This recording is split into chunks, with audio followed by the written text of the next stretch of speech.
एक बार की बात है, एक थे राजा गंभीर देव। गंभीर देव का स्वभाव बिल्कुल उसके नाम के विपरीत था। वह मनोरंजन प्रिय और खाने का शौकीन था। राजा एक नंबर का आलसी और डरपोक था। युद्ध करने से डरता था। उसे खाने का इतना शौक था कि राजा होते हुए भी उसकी तोंद लटकती थी। वह न कभी व्यायाम करता न युद्ध का अभ्यास। क्या बात है महाराज, आज आप फिर व्यायाम के लिए नहीं आए? क्या करूं मंत्री, तुम तो किसी काम के नहीं हो। सारे राज्य का कार्य मुझे संभालना पड़ता है। कल रात देर तक सोचता रहा कि राज्य का विकास कैसे किया जाए, इसलिए सुबह आंख नहीं खुली। मंत्री मुंह बनाकर रह जाता है। वह जानता है कि राजा व्यायाम ना करने के लिए कोई न कोई बहाना बनाता रहता है। ठीक है महाराज, चलिए युद्ध का अभ्यास कर लीजिए। युद्ध का अभ्यास? नहीं, बिल्कुल नहीं।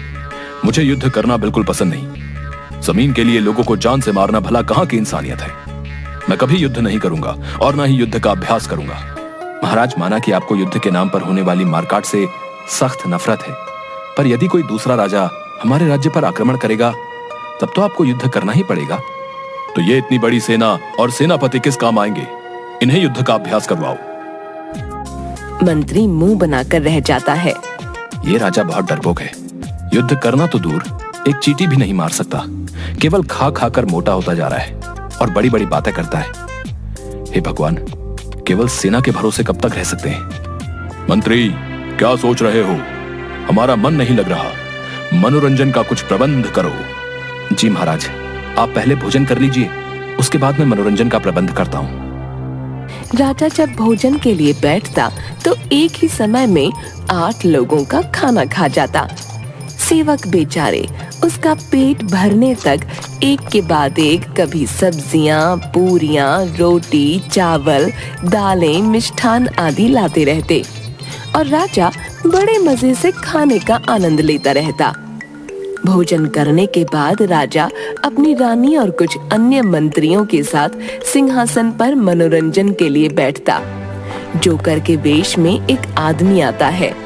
वह जीभ बाहर निकालकर टोपी उतारकर उछल उछल कर नृत्य करता है। राजा उसे देखकर बहुत हंसता है। हंस हंस कर लोटपोट हो जाता है। तभी द्वारपाल आता है। महाराज की जय हो, महाराज की जय हो, महाराज की जय हो। तुम्हें दिखाई नहीं देता? ये हमारे मनोरंजन का समय है। महाराज, द्वार पर एक दूत आपके लिए कोई संदेश लेकर आया है। मंत्री, तुम संदेश सुन लो और जब तक ये नृत्य समाप्त नहीं होता कोई विघ्न मत डालना।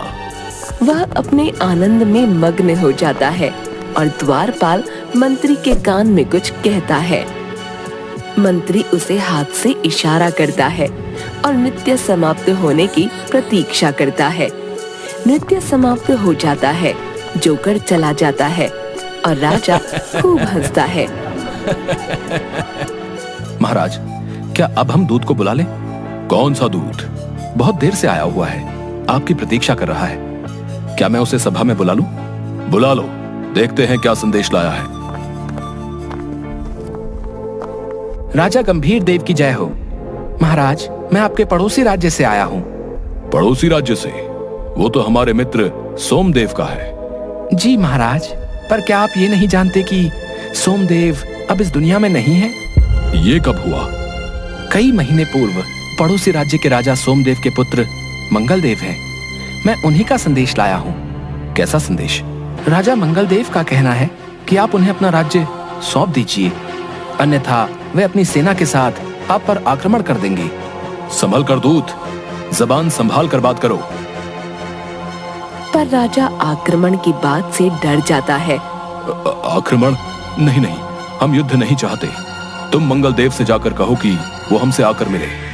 महाराज, मैं युद्ध का संदेश लेकर आया हूँ और आप उनसे मिलना चाहते हैं? हाँ हाँ, क्यों नहीं, मैं मैत्री चाहता हूँ। तुम जाकर मंगलदेव को कहो कि वो आकर एक बार हमसे मिले। राजा मंगलदेव का संदेश आता है। एक आदमी संदेश पढ़ता है। अरे डरपोक महाराज, मुझे पता है तो युद्ध करने से डरता है, इसलिए मुझसे मिलना चाहता है। चल कोई नहीं, तेरी ये इच्छा भी मैं पूर्ण करता हूँ। तू अपने राज्य की सीमा पर बने भवन में आकर मुझसे मिल। मंत्री को यह संदेश सुनकर क्रोध आता है, किंतु राजा बहुत खुश होता है। राजा मंगल देव से मिलने की तैयारियां शुरू कर देता है। मंगल देव उस भवन में राजा से मिलने आता है। उसे देखकर आओ आओ मित्र, आओ। मेरे लिए जैसे तुम्हारे पिता थे वैसे ही तुम हो। आप मुझे पिताजी जैसा समझने की भूल ना करें। मुझे किसी भी कीमत पर आपका राज्य चाहिए। हाँ हाँ, अब उसके बारे में हम बाद में बात करते हैं। ये कैसा राजा है? मेरी इस बात पर तो किसी को भी क्रोध आ जाना चाहिए। ये मुस्कुरा रहा है। दोनों बैठ जाते हैं। भोजन परोसा जाता है। मंगल देव, खाओ खाओ। मेरे रसोइया के हाथ में जादू है। बहुत स्वादिष्ट व्यंजन बनाता है। एक बार खाओगे तो खाते ही रह जाओगे। आपका मोटा पेट देखकर मैं इसका अनुमान लगा सकता हूँ। दोनों भोजन करते हैं।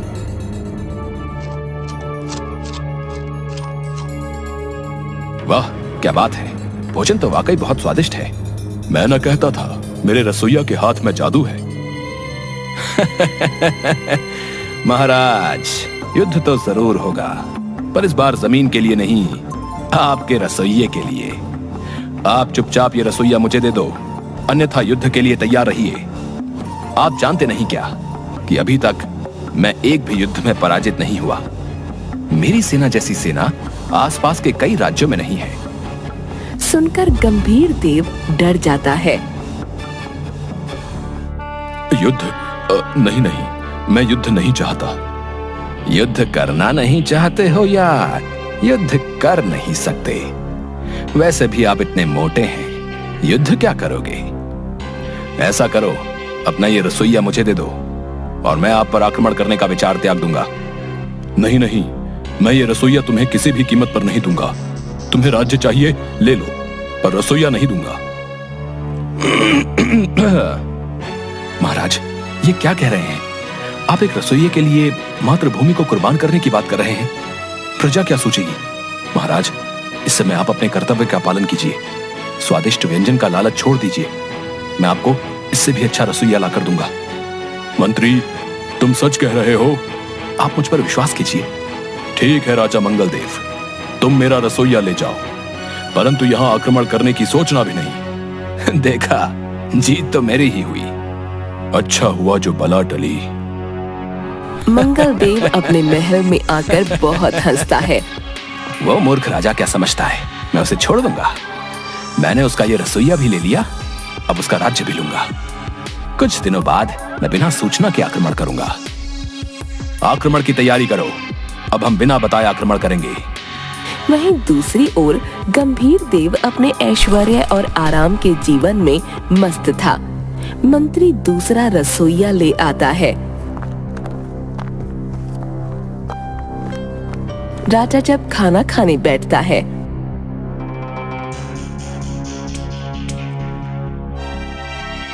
आज कैसे व्यंजन बनाए हैं? बिल्कुल भी लाजवाब नहीं है। मंत्री, ये रसोइया बदलो। महाराज, 2 दिन पहले तो बदला था और उससे 4 दिन पहले भी। तुमने ही तो कहा था कि तुम सर्वश्रेष्ठ रसोइया ढूंढ कर लाओगे।